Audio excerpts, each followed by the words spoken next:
Welcome back to the Football Terrace. Hit the like button, subscribe. Make sure you're downloading One Football. Lots of transfer stories to speak about this morning.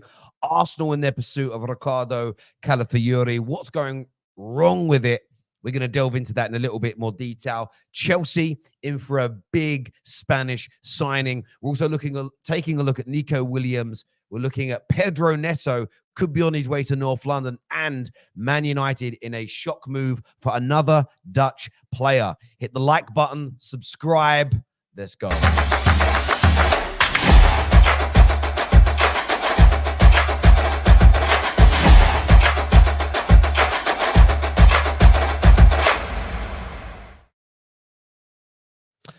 Arsenal struggling to agree the Riccardo Calafiori deal. That is according to a number of reports in Sky at Sky Italia. It says Arsenal are not as advanced in talks for Riccardo Carvalho as has been reported. So far, Arsenal have agreed to the sell-on clause, but offered just 33 million as a fee. Now, I think there's a little bit of scaremongering behind this story, if I'm being absolutely honest. When they say it's not as advanced as people have made out, well, personal terms are agreed. The player has picked Arsenal. The Chelseas and the Juves have walked away from the deal. They're very, very close to an agreement. They're very, very close indeed. You're talking a handful of millions between a total agreement and the deal completing and where we are right now. So would I say Arsenal were struggling? No, they're in the midst of negotiating the terms of the deal. There is no major rush at this particular moment because Calafiori is still on holiday. So even if the deal was over the line today, he wouldn't be at preseason training. This is just, in my opinion, an attempt to sort of fearmonger, scaremonger, and get the Arsenal fans panicking. At this particular juncture, there doesn't appear to be any credible story that Arsenal are looking to walk away or they're frustrated. In fact, most journalists are saying that it's actually really hard to get information out of Arsenal when it comes to their transfers this summer, which often is a telltale sign of a very well-run football club. But look, I want your thoughts and I want your feelings. I don't personally I don't want Arsenal to sign Calafiori on a personal level. I'm a Man United fan. I think he's a quality player and somebody with real star potential. But I don't necessarily think this is Arsenal struggling. But as ever, I want your thoughts and I want your feelings below. Now, a story connected to Arsenal states here that Barcelona will make a formal move to sign Nico Williams after Sunday's Euro final. The Catalan club are set to trigger his release clause and have already agreed terms on a 5-year contract. Now, we all know the talent that Nico Williams possesses. I'm going to remain as consistent this summer as I've been. I do see people very polarized on him, though. Some believe he is this tremendous talent who is going to go to the top. And there are another section who feel that he is somewhat overrated and may not quite be at the level that others suggest. Arsenal have been heavily linked to him all summer, but as of now, haven't made a formal move. But this was very similar when it comes to the Calafiori deal. He's going to go Juve with the guys making the moves. Arsenal hadn't done anything. It was being played down. And then suddenly, bang, Arsenal were in. They were leading the race. Could there be a sting in the towel? Will there be a sting in the towel? And if not, Arsenal fans, why? Is it because you believe he wants Barca and there is no point wasting your time?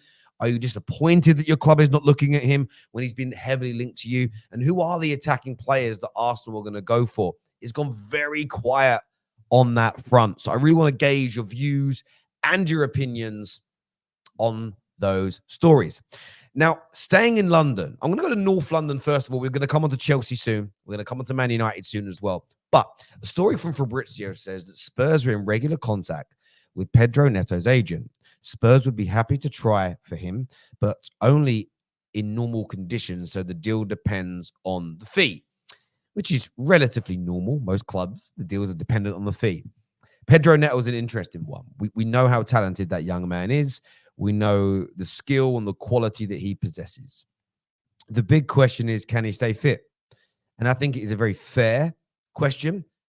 And it's a frank debate that needs to happen internally at Tottenham, internally at Man United or Arsenal or other Premier League teams that have been linked to him, because availability is the best ability. And I think we're all very, very aware of this. Chelsea fans tuning in, I know there's many of you, a testament to this. Reece James should be with the England squad. Reece James is one of the best all-round right backs, right wing backs in world football. He can attack, he can score, he can defend. But because he's always injured, and I'm exaggerating slightly when I say always, but because of the regularity of his injuries, his actual footballing ability becomes secondary. And I think the same can be said here for Pedro Neto. So if Spurs are going to put big money into him, if Spurs are going to invest in him, if they're going to essentially buy stock in that player, they have to be sure that they can get the best out of him physically.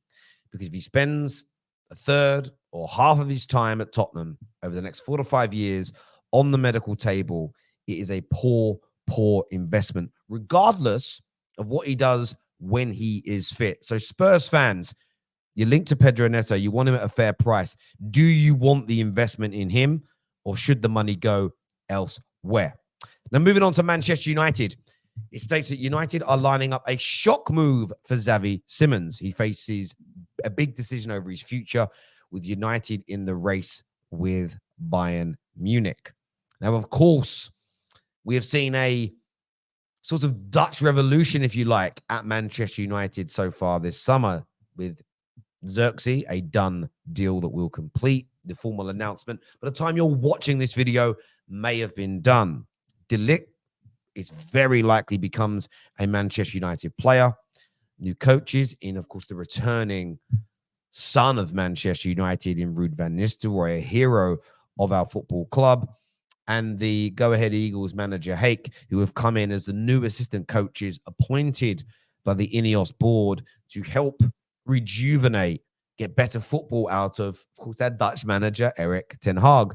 And now another Dutch link. Now, Xavi Simons is a player that many a fan of multiple clubs have raved about, begged their club to buy over recent months and years.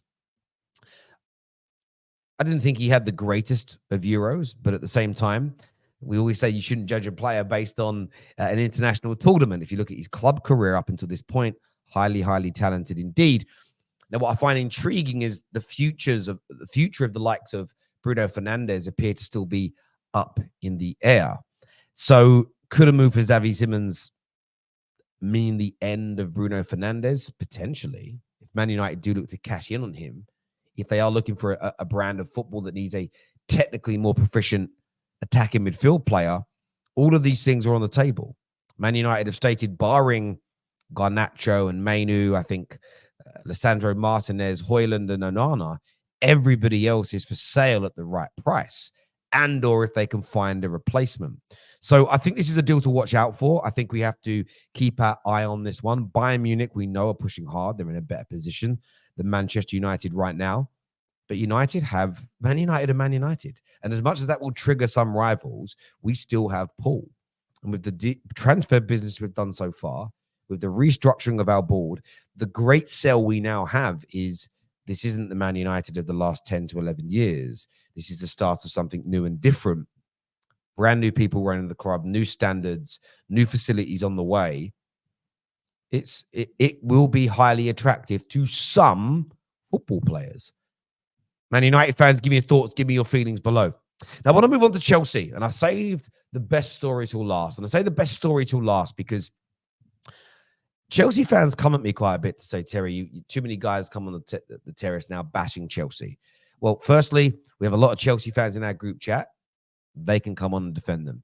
Secondly, I've defended Chelsea many, many times this summer, but it seems to fall upon deaf ears. And there's a story that's now going around today that Chelsea are ready to trigger the Dani Olmo release clause.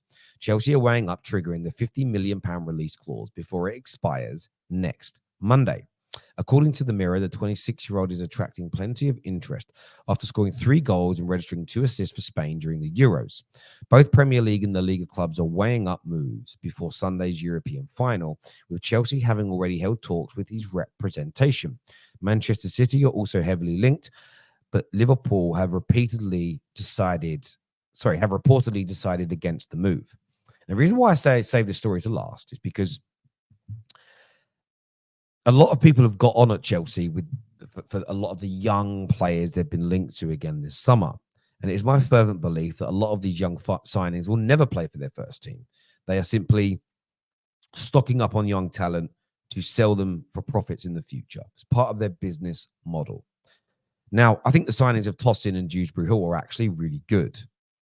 The Olmo signing, though, is exactly what they need. Exactly what they need. Age, experience, quality. You suddenly had Olmo, Tosin, Dewsbury Hall to the core of this Chelsea side. Apologies, I clicked the wrong button there. And you have a very different dynamic. You have a very different team to last year. Of course, if Maresca can bring the system together and create chemistry. That is a key component here. So I look at this situation and think to myself, we could witness something worrying, scary, dangerous as rivals, and Chelsea fans could be on something spectacular.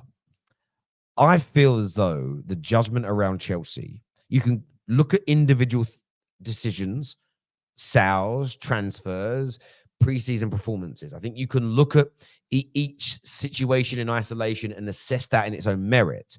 But in terms of overarching statements of how well or how bad they're going to do, I really feel judgment must be reserved. And that's very much where I'm sitting. Some will say, are you sitting on the fence, Terry? You're playing both sides. I already know the comments are there. But that isn't what I'm doing at all. It's called being balanced and being undecided. At some stage, people like myself and many a Chelsea fan who tune into TFT will make a decision on whether they think this is going to work or not. But I do believe until this window shuts, I do believe until we've seen the ball be kicked by this new Chelsea team under Maresca, we need to, I think, keep our powder dry. I really do believe that. But Dani Olmo to Chelsea, that would be, in my humble opinion, phenomenal. I repeat, phenomenal business. As ever, hit like buttons, subscribe to the Football Terrace. Make sure you're downloading OneFootball. Until next time, take care. Goodbye. God bless. And we'll see you all again soon. Peace.